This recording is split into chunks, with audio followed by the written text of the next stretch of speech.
بسم اللہ الرحمن الرحیم۔ السلام علیکم۔ آج میں آپ کو حضرت موسیٰ علیہ السلام کے نکاح اور ان کے معجزات کے بارے میں بتانے والی ہوں۔ حضرت موسیٰ علیہ السلام کا نکاح اور پیغمبری۔ جو مدین کے قریب پہنچے تو دیکھا کنویں کے پاس بہت سے لوگ جمع اپنے اپنے جانوروں کو پانی پلا رہے ہیں، مگر دو لڑکیاں اپنے جانوروں کو لیے ایک طرف کھڑی ہیں۔ حضرت موسیٰ نے ان سے پوچھا کہ تم کیوں کھڑی ہو؟ انہوں نے کہا ہمارا باپ بوڑھا ہے، ہم اس انتظار میں کھڑے ہیں کہ یہ لوگ اپنے جانوروں کو پلائیں تو بچا ہوا پانی اپنے جانوروں کو دیں۔ یہ سنا تو انہوں نے پانی کھینچا اور ان کے جانوروں کو پانی پلا دیا اور ایک درخت کے نیچے جا کر بیٹھ گئے۔ کیونکہ شہر میں کسی سے جان پہچان نہ تھی، وہ دونوں لڑکیاں حضرت شعیب علیہ السلام کی صاحبزادیاں تھیں، جن کا قصہ آپ پہلے سن چکے ہیں۔ انہوں نے گھر جا کر اپنے والد سے تمام قصہ بیان کیا اور ان کے فرمانے پر اپنے گھر لے گئے۔ جب انہوں نے اپنی مصیبت کا قصہ سنایا تو حضرت شعیب علیہ السلام نے فرمایا اب ڈرنے کی ضرورت نہیں، اللہ نے آپ کو ظالم قوم سے بچا لیا ہے۔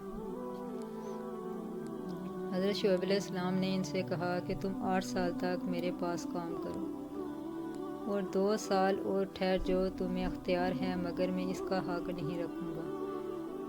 8 سال گزر جانے پر تمہیں اپنے پاس رہنے پر مجبور نہ کروں گا۔ میں اپنی طرف سے یہ وعدہ کرتا ہوں کہ اپنی ایک لڑکی کا نکاح تم سے کر دوں گا۔ حضرت موسیٰ علیہ السلام نے کہا کہ مجھے منظور ہے۔ 8 سال میں سے جو مدت چاہو پورا کرو اور مجھ پر زیادتی نہ ہونی چاہیے، اور اللہ تعالیٰ ان باتوں پر گواہ ہے۔ چنانچہ وہ برابر کام کرتے رہے اور جب مدت پوری ہو گئی تو حضرت شعیب علیہ السلام نے اپنی لڑکی کا نکاح ان سے کر دیا۔ جب نکاح ہو گیا تو دونوں میاں بیوی وہاں سے روانہ ہوئے اور راستے میں ایک جگہ پہاڑی کی طرف انہوں نے آگ دیکھی۔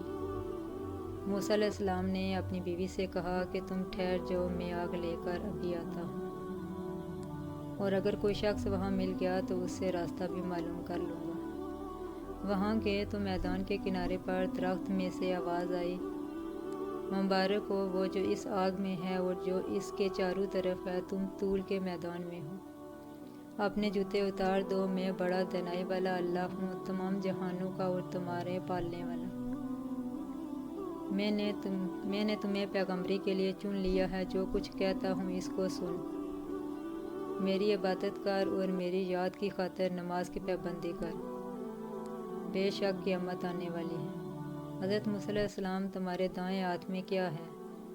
انہوں نے کہا یہ میری لاٹھی ہے، اس پر سہارا لیتا ہوں، اپنی بکریوں کے لیے اس سے پتے جھاڑتا ہوں، اس کے سوائے اس سے اور بھی کام لیتا ہوں۔ اللہ تعالیٰ نے حکم دیا کہ اس لاٹھی کو زمین میں ڈال دو۔ لاٹھی جو ڈالی تو وہ سانپ کی طرح دوڑتی ہوئی دکھائی دی، اس پر وہ ڈر گئے۔ اللہ تعالیٰ نے ارشاد فرمایا کہ اس کو پکڑ لو اور ڈرو نہیں، ہم ابھی اس کو پہلی حالت میں کر دیتے ہیں، اور اپنا دانا ہاتھ اپنی بائیں بغل میں دے لو، پھر نکالو، بھلا کسی عیب کے نہایت روشن ہو کر نکلے گا۔ یہ دوسری نشانی ہوگی تاکہ ہم تم کو اپنی قدرت کی بڑی نشانیوں میں سے بعض نشانیاں دکھا دیں۔ ان دونوں نشانیوں کے ساتھ ساتھ اللہ نے حضرت موسیٰ علیہ السلام کو فرعون کے پاس بھیجا اور فرمایا اس ملک میں فرعون نے فساد مچا رکھا ہے اور سرکشی میں کمر باندھ رکھی ہے۔ آپ نے فرمایا کہ مجھے ڈر ہے کہ وہ مجھے جھٹلائے گا۔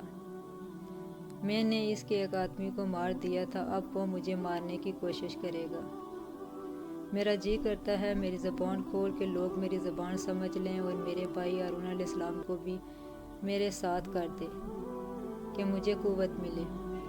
حضرت موسیٰ کی دعا قبول ہو گئی اور دونوں بھائیوں نے مصر جا کر فرعون سے کہا کہ اللہ تعالیٰ نے ہمیں تیرے پاس بھیجا ہے کہ تو بنی اسرائیل کو نہ ستا اور انہیں ہمارے ساتھ روانہ کر دے۔ ہمارے پاس تیرے رب کی نشانیاں ہیں، اور وہ یہ بھی یقین کر لے کہ سلامتی اس شخص کے لیے ہے جو سیدھی رات پر ہے، اور جو شخص جھٹلائے گا اور سرکشی کرے گا اس پر اللہ کا عذاب آئے گا۔ فرعون کے پاس اللہ کا پیغام پہنچا دیا گیا، مگر اسے اپنی قوت، فوج اور خزانوں پر گھمنڈ تھا، اس لیے وہ برابر ان سے بحث کرتا رہا، اور جب ہر بات کا اس کو ٹھیک ٹھیک جواب ملتا رہا تو اس نے موسیٰ سے کہا تم بچے تھے تو تم ہمارے گھر میں آئے، ہم نے تمہیں 16 سال تک اچھی طرح پالا۔